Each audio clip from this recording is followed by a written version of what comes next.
हरे कृष्ण। श्रीमद् भगवद गीता 8वां अध्याय और 16वां श्लोक। आ ब्रह्म भुवनान लोका पुनरावृत्ति। तो रुको जरा, सबर करो। तेनोर्जुन मामुपेत्ति तु कौन्तेय पुनर्जन्म न विद्यते।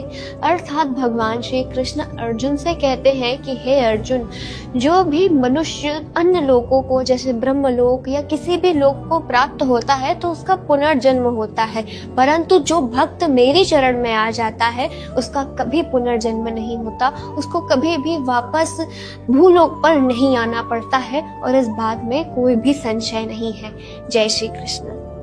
वाह दीदी, वाह दीदी। नहीं दीदी, वाह दीदी। दीदी। अब देखो यहाँ उन्होंने किस तरह नाश करे अनर्थ के अर्थों के देखना। श्रीमद् भगवद गीता।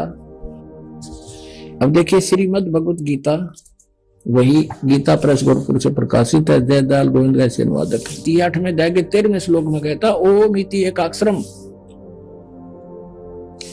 ओम इति एकाक्षरम ब्रह्म वहर्णमाम अनुसमन ये प्रयाति तदन्देहम सयाति परमाम गतिम। ये देखिएगा अब 13वें श्लोक में है।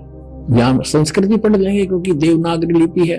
ओम इति एकाक्षरम, जैसे शिव पुराण में आपने कहा था, काल कह रहा था ब्रह्मा और विष्णु को कि ये एक ओम यह एक अक्षर है मेरा, सब उनसे मिलकर ओम इति एकाक्षरम ब्रह्म वहर्णमाम अनुसमरण ये परियाति तदन्देहम सयाति परमाम गतिम। मुझ ब्रह्म का, माम ब्रह्म, मुझ ब्रह्म का केवल एक ओम यह एक अक्षर है। दर्शकों, गीता जी के अध्याय 8 श्लोक 13 में 2 प्रश्नों के उत्तर निकलकर सामने आए हैं। नंबर 1, गीता जी का ज्ञान ब्रह्म बोल रहा है श्री कृष्ण जी के शरीर में प्रवेश करके, क्योंकि अगर श्री कृष्ण जी बोल रहे होते तो अपने आप को ब्रह्म नहीं कहते, श्री कृष्ण जी कहते। नंबर 2, इसको पाने के लिए इसका ओम मंत्र का जाप है। इस ब्रह्म को काल भी कहते हैं। इसका प्रमाण वीडियो के आगे दिखाएंगे। थिंगर्स हरे कृष्ण हरे राम राधे श्याम सीताराम दिखाई दो किधर गीता में? मूर्ख बना रहे दुनिया ने। यह प्रयाति तदन्देहम, जो शरीर छोड़कर जाते समय तक इसका जाप करता है, सयाति परमाम गति, यानी ओम से मिलने वाली जो परम गति है वो ब्रह्मलोक है, और ब्रह्मलोक में गए हुए प्राणी भी वापस आते हैं। ये देखिए ये 8वें अध्याय का ये 16वां श्लोक है। हे अर्जुन, ब्रह्मलोक पर्यंत सभी पुनरावृत्ति में है। ब्रह्मलोक पर्यंत सब लोग पुनरावृत्ति में है। यह देखिएगा पुनरावृत्ति का अर्थ है जिनको प्राप्त होके फिर पीछे संसार में आना पड़े, यानी पूर्ण मोक्ष नहीं हुआ। और यहाँ इन्होंने अनुवाद गलत कर दिया कि 8वें अध्याय के 16वें श्लोक का। ये अर्जुन ब्रह्मलोक पर्यंत ओम का जाप करने वाला ब्रह्म का साधक है, ब्रह्मलोक में चला जाता है। ब्रह्मलोक पर्यंत सब लोग पुनरावृत्ति में है, वहां जाने के बाद भी वापस आते हैं पुनः क्षीण होने पर। यहाँ इन्होंने अनुवाद कर दिया कि हे कुंती पुत्र, मुझको प्राप्त होकर पुनर्जन्म नहीं होता। ये अगर ये सच्चा है तो फिर ये क्या होगा? गीता जी अध्याय नंबर 4 का श्लोक नंबर 5 और 9 है। ये देखिएगा अध्याय नंबर 4 का और श्लोक नंबर 5 है। ये 5 ये यहां आ जाता है इसका अनुवाद। हे परंतम अर्जुन, मेरे और तेरे बहुत से जन्म हो चुके हैं, उनको तू नहीं जानता, मैं जानता हूं। इससे सिद्ध है कि गीता ज्ञानदाता कहता मेरे जन्म मृत्यु होते हैं। 4थे अध्याय का 9वां श्लोक है। हे अर्जुन, मेरे जन्म और कर्म दिव्य हैं, निर्मल और अलौकिक हैं, दिव्य हैं, अलौकिक है। अब दूसरे अध्याय के 12वें श्लोक में ये अध्याय नंबर 2 का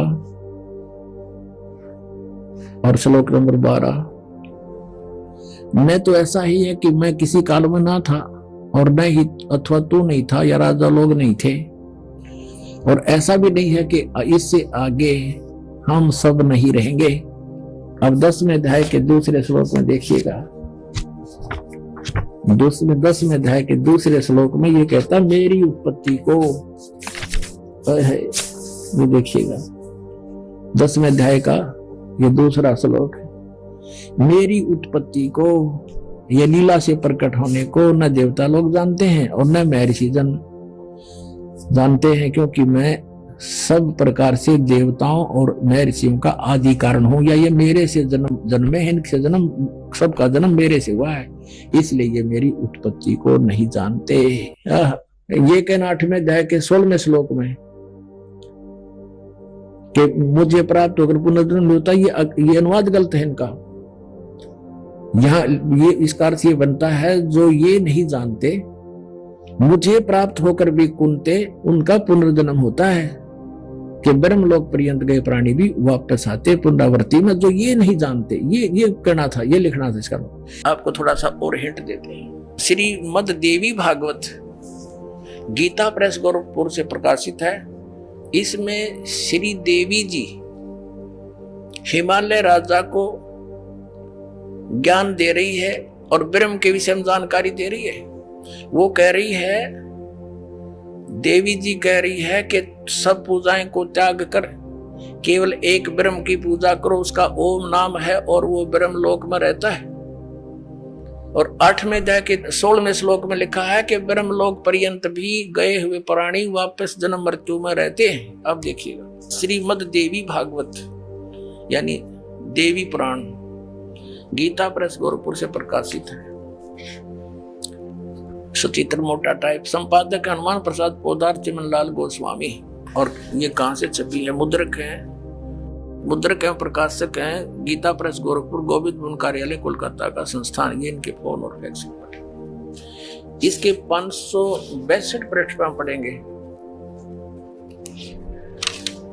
ये देखिएगा, संक्षिप्त देवी भागवत 7वां स्कंद और 562 पृष्ठ पे देवी के द्वारा हिमालय को ज्ञानोपदेश और ब्रह्म स्वरूप का वर्णन। पहले तो इसने अपनी भक्ति बताई है, लेकिन उसको भी खंडित कर दिया कि ये भी पूर्ण नहीं है।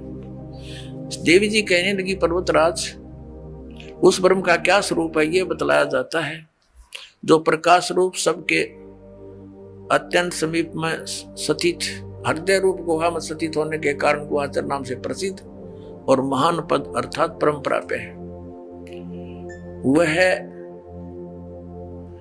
वह समस्त प्रजा के ज्ञान से परे है, अर्थात किसी की बुद्धि में आने वाला नहीं है। तुम जानो, जो परम प्रकाश रूप है, जो सूक्ष्म से अत्यंत सूक्ष्म है और जिसमें संपूर्ण लोक और लोकों में निवास करने वाले प्राणी स्थित हैं, वही ये अक्षर ब्रह्म है, वही सबके प्राण है, वही सबकी वाणी है, वही सबके मन है, वह ये परम सत्य और अमृत अविनाशी तत्व है। सो में उस वेदने योग्य लक्ष्य का तुम वेदन करो, मन लगाकर उसमें तन्मय हो जाओ।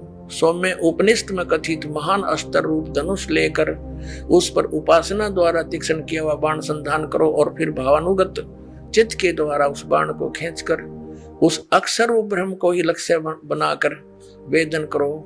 परवण ओम तो धनुष है, जीवात्मा बाण है और ब्रह्म को उसका लक्ष्य कहा जाता है। उस एकमात्र परमात्मा को ही जानो, यानी ब्रह्म के अतिरिक्त किसी की पूजा मत करो, सब दूसरी बातों को छोड़ दे, अन्य सब पूजाओं को त्याग दे। यही अमृत रूप परमात्मा के पास पहुंचाने वाला पुल है। आगे देखो, इस आत्मा का ओम के जप के साथ ध्यान करो, इससे अज्ञान में अंधकार से सर्वथा परे और संसार समुद्र से उस पार जो ब्रह्म है उसको पा जाओगे, तुम्हारा कल्याण हो। यानी ओम नाम का जाप करने से, ओम ब्रह्म का जाप है, इससे क्या कल्याण होगा, उसको पा जाओगे। वो कहाँ रहता है? वह है, ये 563 पृष्ठ पर पढ़ रहे हो, वह यह सबका आत्मा ब्रह्म ब्रह्मलोक रूप दिव्य आकाश में स्थित है।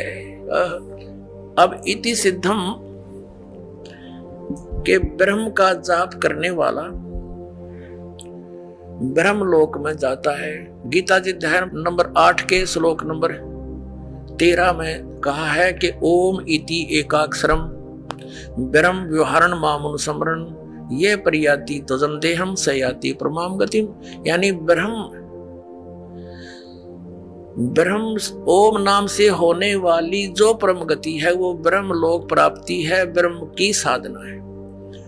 और 8वें अध्याय 16वें श्लोक में गीता जी में लिखा कि ब्रह्मलोक पर्यंत ब्रह्मलोक में गए हुए प्राणी भी पुनरावृत्ति के अंदर उनका जन्म मृत्यु बना रहेगा।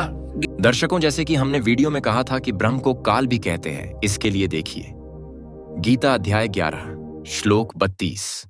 ये देखो दर्शकों, इतने सारे प्रमाण देखने के बाद ये पता चलता है कि जो श्री किशोरी ने जो दावा किया है वो झूठा साबित होता है।